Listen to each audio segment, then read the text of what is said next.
Two Latino workers said the quiet part out loud. 95% of the people working these construction sites are brown, not black, not white. So why are we pretending these aren't the jobs black men used to feed their families for decades? Do you guys hear that? Yeah, me neither. This job right here, there's about 3 people working currently. It's just sad, man. It's really sad. Not one single person in sight.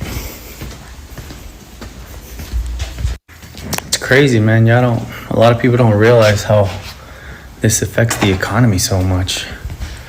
I mean, who's gonna finish building this building if everyone that is capable of doing it is getting taken?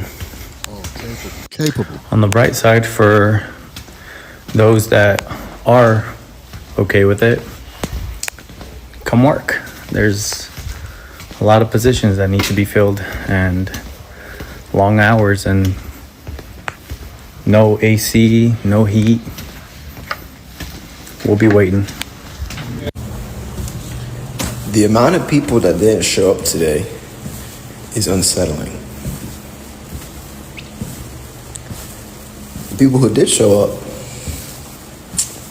are out here risking their lives for their family.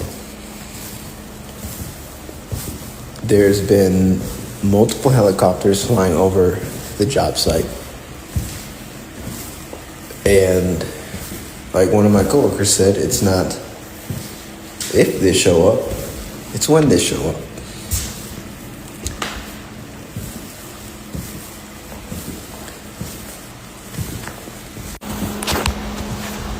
When and if they show up,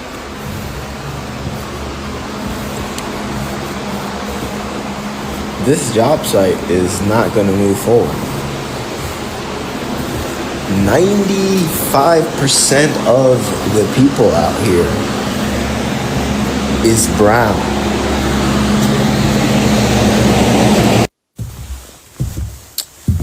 It's 10 till 12 and there's usually like 3 food trucks out here and like ladies selling food out their car. Nobody is out here. Tim Black's BS detector. Tim Black's BS detector. Tim Black. We got a lot of work that's here for people that are capable. You said capable. What makes them capable? What makes them capable above other people? They were given an opportunity, given a job to do the job. You were given a job. Are we talking about rocket science? What are you doing? Are you splitting atoms? Once upon a time, you could come on as a laborer, work your way up. Anybody in that field, in the construction field, could do that. He said, we'll be waiting. It was almost like he was kind of taunting people. It's like, we'll be waiting. Oh, y'all want to work? You want to work? There's no AC here. You got to work outside. We'll be waiting. We'll be waiting. Come work. Come on and work. Come do these jobs.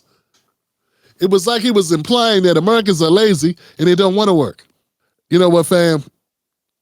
That first guy was really the type of person that I want us to focus in on, because that's the type of person they really believe that Americans are lazy and don't want those jobs. A lot of Black Americans moved out of the industries, certain industries, because we were not being chosen for those jobs. Once upon a time, when my dad was coming up, when my dad was a young man, when he was in his 20s, in his 30s, in his 20s, he worked construction his whole life. My dad worked those jobs for 50 years. He worked those type of jobs, in that industry, in construction, up until 6 months before he died. From the age of 20 on. And I got this guy saying, you don't want to do these types of jobs.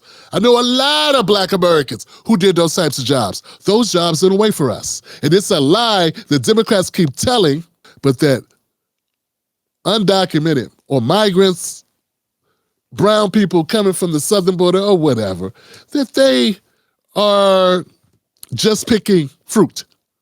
No, these are the jobs they're doing. And 20 years ago, it was a little different. 30 years ago, it was a whole different landscape. And that's what I've been pointing out. And that's part of my advocacy. It is not to demonize these people for doing jobs. There's a job opening, you took it. In no way would I degrade someone who just wants to feed their family. Why would I do that? But my thing is this, these companies stop hiring black people for a reason. It wasn't all race, fam. It wasn't all race. Of course there are racists. It was money too. They stopped hiring white guys too.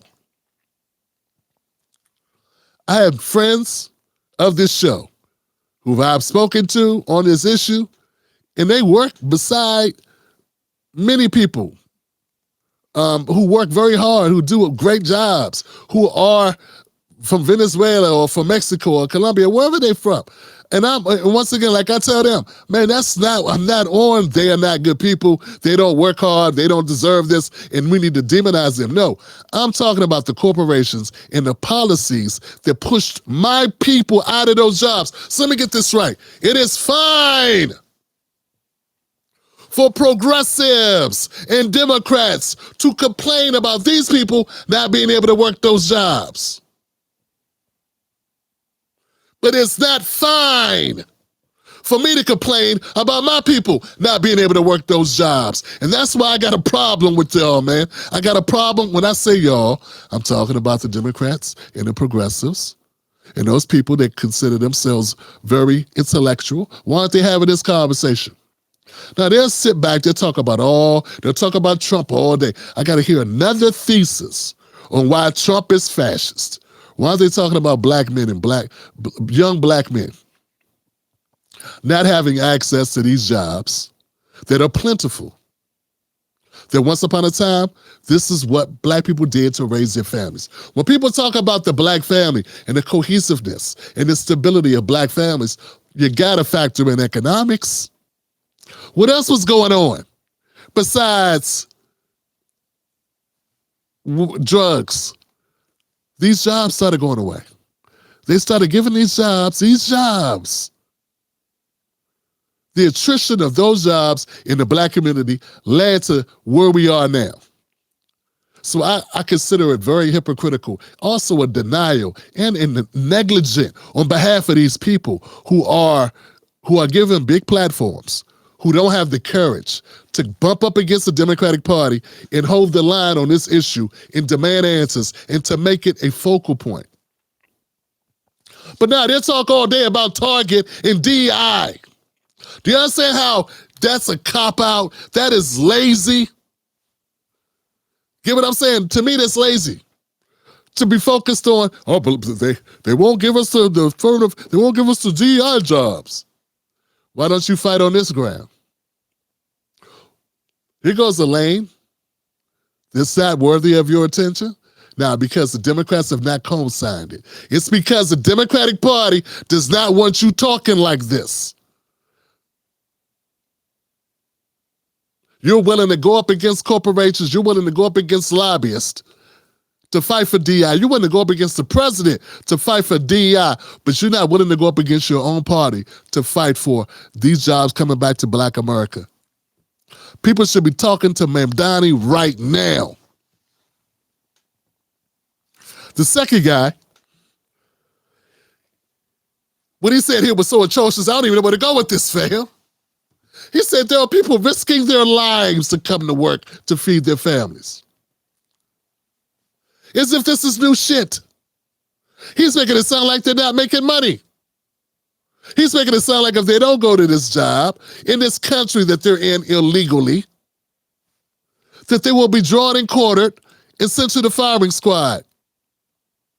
He's making it seem like it's slavery. It is not. You came into a country illegally to make money.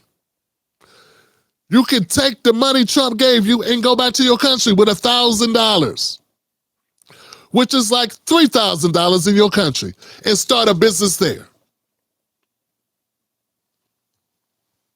He said 95% of the people that are getting, 95% of the people that do these jobs, he said it, are brown. He didn't say black and brown. He said they are brown. See, the only people being fooled are black Democrats. Because Latinos know, Republicans know, the only people that don't know, who refuse to know, because if they knew, it's like they want to deny reality because they cannot pretend to be the person they want to be about the party that they support if they accept reality. And that reality is they don't care about the outcomes of Black America. They want you to get on a program. Black America, if young black men from the inner cities and from areas where there are a lack of opportunities, if they were prioritizing these jobs, that would greatly impact the outcomes for them later in life. Because you don't have to stay at that job, but it gives you a paycheck, a steady paycheck, a skill to embark on that will lead you down a career path where you don't have to just play basketball, where you don't have to hope that you can get a rap deal. That man said 95% of the people getting these jobs are brown.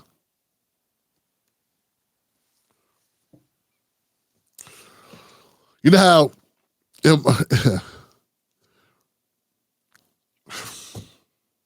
anyway, it is what it is. It is what it is. If people don't want to accept it, then there's nothing you can do about it. But I want my people, I want my people to understand the stakes are high. So that's why I say, man, it's not that DEI isn't an issue. It's negligible compared to this. We're not even the primary benefactors or beneficiaries of DEI. But everybody wants to focus on that. That's because if Al Sharpton's doing it and Jamal Bowman are doing it, you know it's sanctioned by the Democrats. They want you focused on that and not focused on this. They don't want you focused on what these two men just told you. Those two men just told you. They're getting paper, they're getting it over here.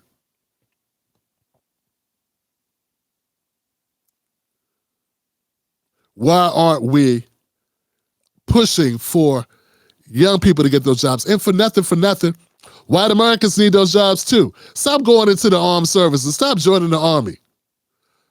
Stop ending up in someone's war across seas. That's what happens to poor white people. They end up in, they used to end up in the coal mines. Driving trucks. I mean, that's great and all. But maybe being away from your family that often is not the best way to go. Maybe there's an alternative. It's signing up to go become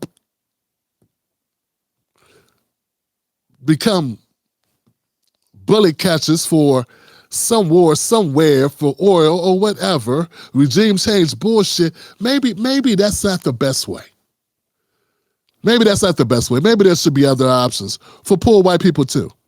Maybe poor people across the board, we should be upset that this system manipulates these people who are also vulnerable. Because let's face it, if you're coming here with all the risk and all the instability, you don't know what's going to happen. You don't know when you don't know if you ever get caught. You don't know if you get sent back, if you have time to prepare. You're doing that because you're in an adverse situation too. So they're taking advantage of vulnerable people to put them in positions to underpay them. It's not because they love we just love the brown people. No, it's to underpay them and pay them less. That's what it is.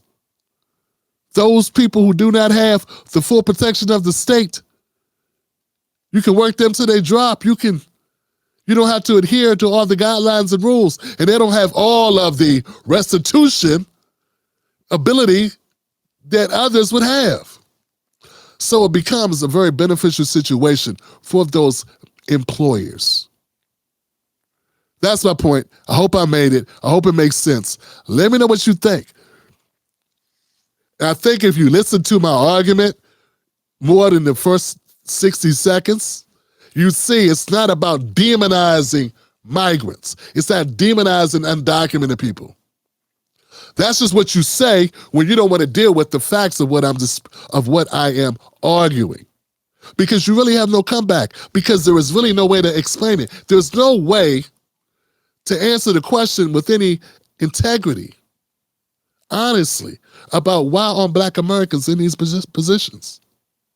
Everybody talking about STEM. Not everybody wants to be working on a computer, man. Not everybody wants to do scientific analysis. Some people would rather do something else. And I think that should have been an option. And when I was a young man, we took shop. I took shop, I took woodwork, I took electrical work, I took plumbing. We had a shop class in Bladensburg High School. Bladensburg Senior High School, stand up. I went there and I went to Northwestern High School in Hinesville, Maryland. Shout out to the Wildcats. And we had a class called shop. Okay? Okay. Most dangerous. Stay dangerous. Stay dangerous. The Tim Black Show streams Sunday, Monday, Wednesday, and Fridays at 9:30 p.m. Eastern Time. Join us for the most dangerous show in America. Stay dangerous.